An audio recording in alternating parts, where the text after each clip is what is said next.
तो hello guys, तो हम second episode of M leaking news. तो बेसिकली आज भी बहुत सारे अपडेट्स हैं। तो बेसिकली जैसे आपको पता है माय हीरो अकेडमी का जो एपिसोड है वो पोस्टपोन हो चुका है, तो उसके रिलीज डेट की हम बात करेंगे। और विलनेट सागा के बारे में अपडेट्स हैं और टोनी कवाई की मांगा के बारे में अपडेट है। तो बेसिकली बहुत सारे अपडेट हैं, इनके बारे में डिटेल में अंदर बात करते हैं। तो लेट्स बिगिन।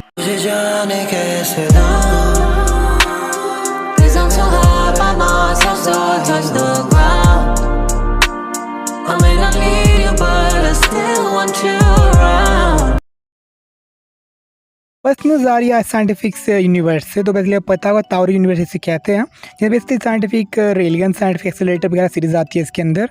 तो इन्हें अपना नया जो है इनकी क्या बोलते हैं स्पिन ऑफ है साइंटिफिक मेंटल आउट। तो बेसिकली जो इसमें एक और हीरोइन अपनी मेन हीरोइन वो इसकी लीड होगी, जिसका नाम है मिसाकी शुकोहू। तो बेसिकली इन्हें मतलब अपनी एक और स्पिन ऑफ डाल दी है। इनके पास 3 स्पिन ऑफ हो चुकी है मेन सीरीज़ के साथ। वैसे सही बात है वैसे ये भी। और सेकेंड न्यूज़ आ रही है हमारी अपने डीमन स्लेयर मांगा। तो बेसिकली इसे एक और अवार्ड मिल चुका है जो कि है Japan cartoon association award. Basically ये 50th इनका अवार्ड था, तो मतलब बहुत सही बात है इनके लिए भी। और अब बात करते हैं, आपको पता ही होगा, आपने अगर सुना है इसके बारे में तो न्यू गेम मांगा कुछ सुना होगा, इसकी एनीमे बन चुकी है। तो बेसिकली 8 साल के बाद अगस्त 27 को एंड हो जाएगी बेसिकली इसी साल। और अब बात करते हैं knew how not someone demon Lord के बारे में।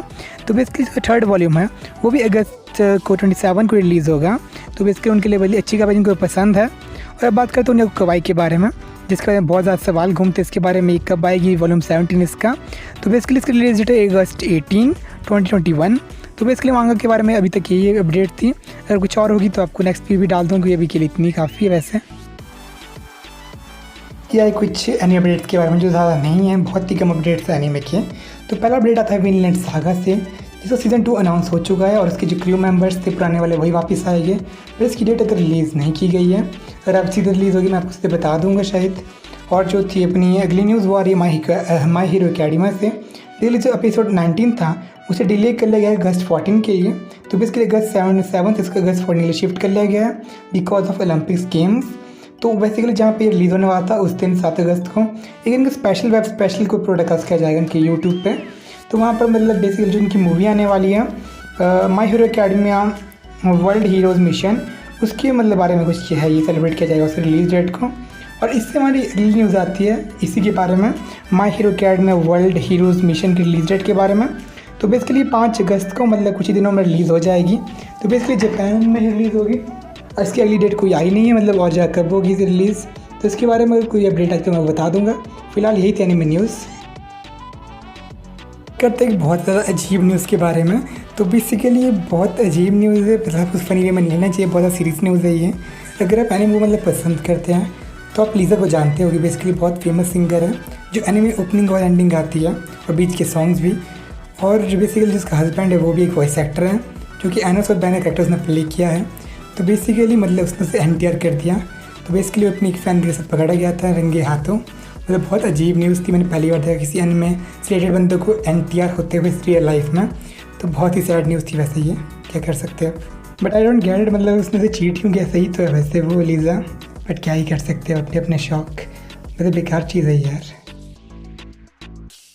बात की कुछ एक्स्ट्रास के बारे में। तो बेसिकली आपको पता ही होगा क्योतो एनिमेशन के बारे में, जो बहुत ज़्यादा फेमस एक एनिमे स्टूडियो है। तो बेसिकली उनका एक अपना फेस्टिवल होता है क्योतो एनिमेशन म्यूजिक फेस्टिवल। वो बेसिकली नवंबर 20 और 21 को इसी साल में आयोजित किया जाएगा, जिसमें बहुत कुछ होगा, मतलब उनके कैरेक्टर के बारे में रिवील किया जाएगा। तो उसके बाद न्यूज़ आती है टोक्यो रिवेंजर से, जो उसकी मतलब पता ही होगा जिसकी लाइव एक्शन एनिमे मूवी है। उसने 2 बिलियन येन 70 दिन में कमा लिए थे, मतलब बहुत ह्यूज है। पर इससे भी बड़ी की और न्यूज़ आ रही है जो कि बेसिकली बैले मूवी थी जो कि मोमिन हसोदीन की थी। बेसिकली उसने 2 बिलियन 10 दिन में कमा लिए थे। मतलब आप डिफरेंस देख सकते हो, मुझे अभी तक समझ नहीं आ सकी क्यों वहाँ पर। टोक्यो रिवेंजर बहुत ज़्यादा फेमस है और बैले उतनी फेमस नहीं है। बेसिकली मेरे ख्याल से लाइव एक्शन की वजह से उससे कम मिले हैं और ये बेसिकली नहीं थी लाइव एक्शन से ज़्यादा मिले हैं। आप अगर थोड़े बता सकते हो कमेंट में। तो मिलते हैं आपसे नेक्स्ट वीक, बीच में वीडियो आती रहेगी, तब तक के लिए सायोनारा। और प्लीज़ सब्सक्राइब एंड सपोर्ट। करो खुद को, उड़ने लगा मैं आसमान में।